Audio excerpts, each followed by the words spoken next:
तो आपको क्या लगता है कि अदानी जी की इस अपार सफलता में हमारे world famous prime minister mister Modi ji का हाथ है? क्या इनकी नेटवर्थ जो एकदम से बूम हुई है ये परमानेंट है, या फिर से अदानी जी की नेटवर्थ डाउन ट्रेंड में पहुंच जाएगी?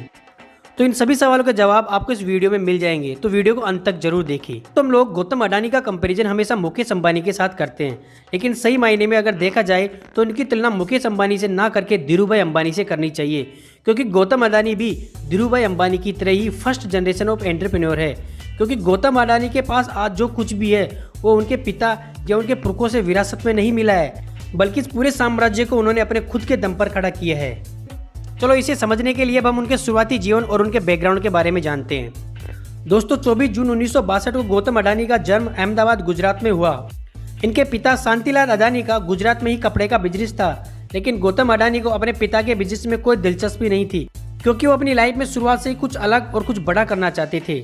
Same like Gujarati people mentality, life में कहीं बड़ो करવું છે, और इसी के लिए उन्होंने अपने बीकॉम की पढ़ाई को भी बीच में ही छोड़ दिया और 1978 मात्र 16 साल की उम्र में मुंबई जाकर डायमंड शॉर्टिंग का काम करने लग गए थे। और किस तरह से गौतम अडानी जी ने मात्र 16 साल की उम्र में अपने नए जीवन की शुरुआत की थी, आप खुद उनकी ज़बानी सुन लीजिए। 16 years of age, purchasing a train ticket at the Ahmedabad railway stations and boarding the Gujarat Mail to Mumbai with nothing much in my pocket had me both excited and nervous. And after working at Mahindra Brothers for about 3 years, I left to start my own brokerage in a diamond trading at a Javeri Bazaar. I still recall the day I did my first trade with a Japanese buyer. I made a commission of ₹10,000. लेकिन इसके 3 साल बाद ही 1981 में इनके बड़े भाई मनसुख अडानी ने इन्हें वापस अहमदाबाद बुला लिया, क्योंकि वहां पर उन्होंने प्लास्टिक पाइप का बिजनेस शुरू किया था और इसके लिए उन्हें अपने छोटे भाई की हेल्प चाहिए थी।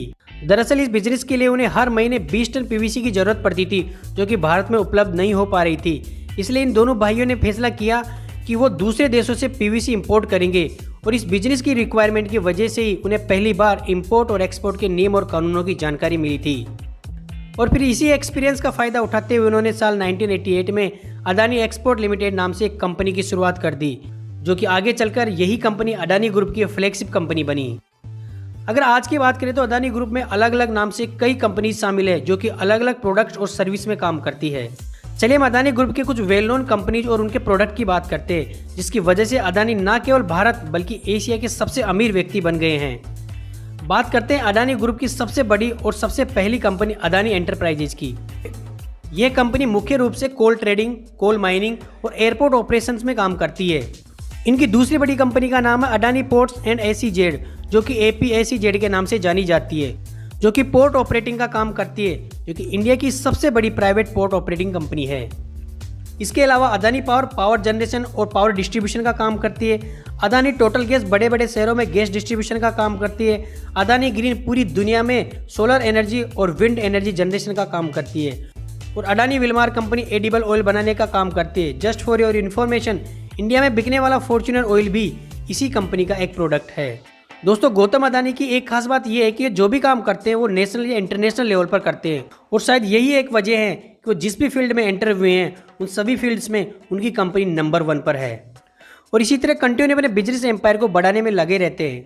हाल ही में गौतम अडानी ने 10.5 बिलियन में ACC और अंबुजा सीमेंट इन दोनों कंपनीज को खरीदकर अपने पोर्टफोलियो में ऐड कर लिया है। और इसी साम्राज्य विस्तार स्ट्रेटेजी से पिछले कुछ सालों में अडानी ग्रुप में नंबर ऑफ कंपनीज का काउंट बढ़ता जा रहा है। तो दोस्तों ये तो था उनके बिजनेस एम्पायर के बारे में, लेकिन अब बात आती है कि इनमें से कई कंपनीज तो पिछले कई सालों से चल रही थी, फिर एकदम से सुनामी कैसे आई, यानी कि नेटवर्थ जो $9 बिलियन थी वो सीधे $125 बिलियन तक कैसे पहुंच गई थी। जैसा कि हम सभी को पता है कि इनकी नेटवर्थ इनकी कंपनी के शेयर प्राइस पर डिपेंड है। अगर आगे चलकर इनकी कंपनी के शेयर्स की प्राइस डाउन होती है तो उसी रेशियो में इनकी नेटवर्थ भी डाउन होगी। इनफैक्ट 22 अप्रैल 2022 को इनकी नेटवर्थ $123 बिलियन तक पहुंच गई थी। अब आपको ये जानकर बड़ी हैरानी होगी कि जो इंसान एशिया का सबसे अमीर बिजनेसमैन है, उसकी कंपनी अडानी ग्रुप पर टोटल $2.2 ट्रिलियन का कर्जा है, जो कि साल दर साल बढ़ता जा रहा है। यानी गौतम अडानी जी जो नई नई कंपनीज खरीदकर अपने बिजनेस को बढ़ा रहे हैं, उसके लिए वो अपनी जेब से कोई पैसा खर्च नहीं कर रहे हैं, बल्कि उनका ये सारा बिजनेस लोन पर चल रहा है। और यही एक कारण है जिसकी वजह से उनकी सक्सेस के पीछे लोग इंडियन गवर्नमेंट या प्राइम मिनिस्टर मोदी जी का हाथ मानते हैं, क्योंकि सभी का मानना है कि गवर्नमेंट या प्राइम मिनिस्टर का सपोर्ट होने से ही उन्हें बड़े बड़े लोन या बड़े बड़े गवर्नमेंट के कॉन्ट्रैक्ट आसानी से मिल जाते हैं। लेकिन दोस्तों, केवल गौतम अडानी ही नहीं, देश के सभी बड़े बड़े बिजनेसमैन अपनी स्टेट और सेंटर की गवर्नमेंट से बनाकर रखते हैं, जिससे उन्हें अपने बिजनेस में सपोर्ट मिलता रहे। फॉर एग्जाम्पल 1993 में जब गुजरात में कांग्रेस की सरकार थी, तब भी उस समय के सीएम चिमन भाई पटेल ने भी गौतम अडानी को मुंद्रा पोर्ट पर जमीन मात्र 10 पैसे प्रति स्क्वायर फीट के हिसाब से अलॉट किया था।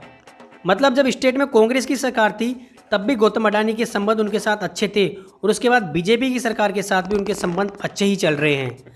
कई लोगों को लगता है कि मोदी जी या बीजेपी की सरकार जाने के बाद गौतम अडानी का बिजनेस फेल हो जाएगा, तो उनकी सोच बिल्कुल गलत है, क्योंकि अडानी जी जब मोदी जी सरकार में नहीं थे तब भी अपना बिजनेस चलाते थे और उसके बाद भी चलाते रहेंगे।